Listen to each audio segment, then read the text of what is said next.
मजलिस वो जमात है जो हिंदुस्तान में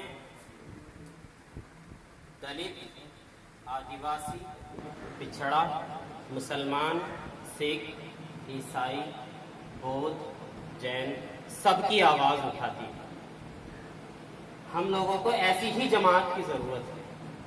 आज मुल्क में कुछ ऐसी जमातें, कुछ ऐसी पार्टियां मुसल्लत हो गई हैं कि जिन्होंने इस मुल्क का बेड़ा गर्क कर दिया।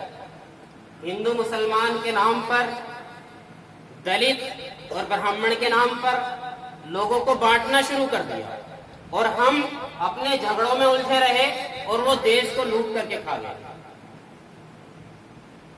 मुल्क जो 10 साल पहले 55,000 करोड़ के कर्जे में था, इंटरनेशनल कर्ज जो था, आज 2 लाख करोड़ से ऊपर कर्ज हो गया। 10 साल पहले जो डॉलर हमारे यहाँ 60-62 रुपए का हुआ करता था, आज वो डॉलर 84 रुपए का हो गया। मुल्क की करेंसी का बेड़ा गर्क हो गया। 10 साल पहले जो आदमी अपने घर के अखराजात 3,000, 4,000, 5,000 में पूरे कर लेता था, आज वो 10 और 15,000 में पूरे नहीं कर सकता। इन हालात में हमको पहुंचा दिया और हम आसानी के साथ हिंदू में, मुसलमान में, दलित में बट करके इस मुल्क का बेड़ा गर्क होते हुए देखते रहे।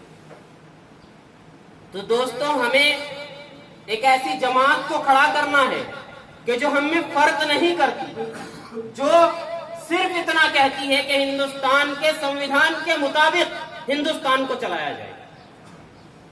हिंदुस्तान का संविधान आर्टिकल 15 में हम सबको बराबर का हक देता है।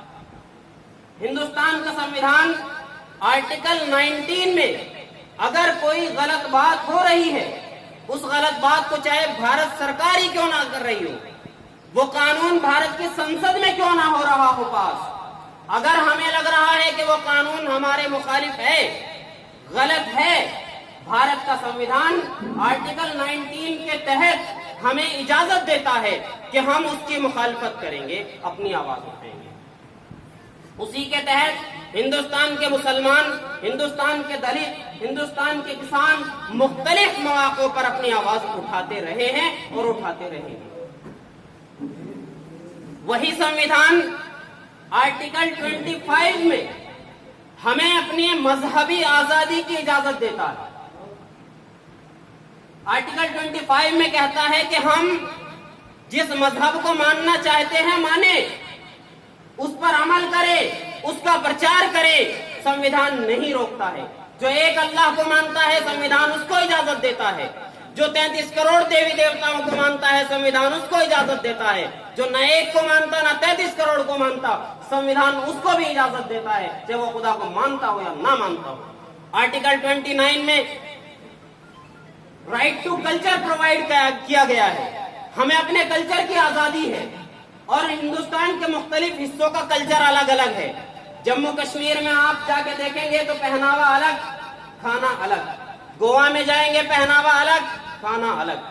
मणिपुर में जाएंगे पहनावा अलग, खाना अलग। उत्तर प्रदेश की पोशाक कुछ और है, राजस्थान की कुछ और है, हरियाणा की कुछ और है, केरला की कुछ और है। पूरे हिंदुस्तान के अलग अलग जगहों का अलग अलग कल्चर है और हिंदुस्तान का संविधान आपको हर तरह के लिबास को पहनने की आजादी देता है और यह भी आजादी देता है कि आप लिबास पहने या ना पहने।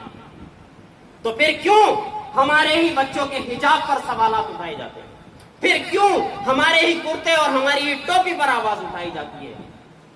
और जब ये आवाज हमारे कुर्ते और टोपी पर और हमारे हिजाब पर उठती है, तो जिन्हें हम मजबूत विपक्ष कहते हैं, जिन्हें हमने दुनिया भर का वोट देकर के मजबूत किया है, उनकी आवाजें खामोश रहती है, उनके जबानों पर ताला लग जाता है।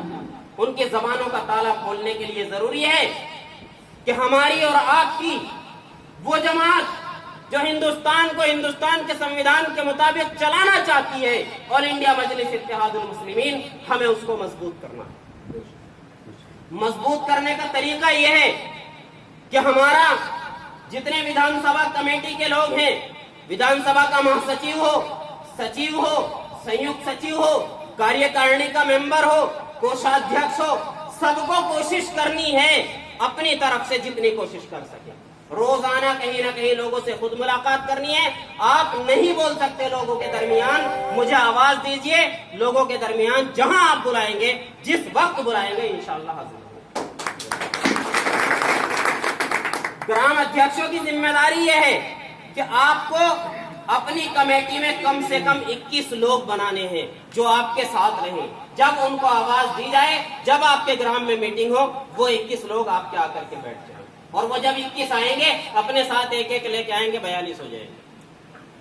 अपने गांव में जितने आपके बूथ लगते हैं, हर बूथ पर एक बूथ अध्यक्ष बनाना, ताकि आगे आने वाला इलेक्शन है, उस इलेक्शन में हमें जरूरत पड़ेगी, वर्क करने की भी जरूरत पड़ेगी लोगों के बीच। अकेले नहीं घूम सकते, 2, 4, 10, 20 जितने लोग आपके साथ होंगे उतनी आपकी वैल्यू बढ़ेगी। फिर जरूरत ये भी पड़ेगी कि एक आदमी हमारा वहां बैठेगा लिस्ट लेकर के। जरूरत ये भी पड़ेगी कि वहां जब इलेक्शन होगा तो हमें एजेंट की जरूरत पड़ेगी, जब काउंटिंग होगी हमें एजेंट की जरूरत पड़ेगी। तो हमें उस एतबार से अपने साथ लोगों को तैयार करना है। हर ग्राम अध्यक्ष की जिम्मेदारी है कि वो अपने गांव में कम से कम 21 लोग अपनी कमेटी में जोड़े, अपने हर बूथ पे बूथ अध्यक्ष बनाए, और जो लोग ऊपर की कमेटी में के हैं विधानसभा में या जिले में या प्रदेश में, वो अपने गांव में, अगर उनके गांव में ग्राम अध्यक्ष नहीं है तो भाई थोड़ा सी हमारी मदद कर दें, अपने गांव में ग्राम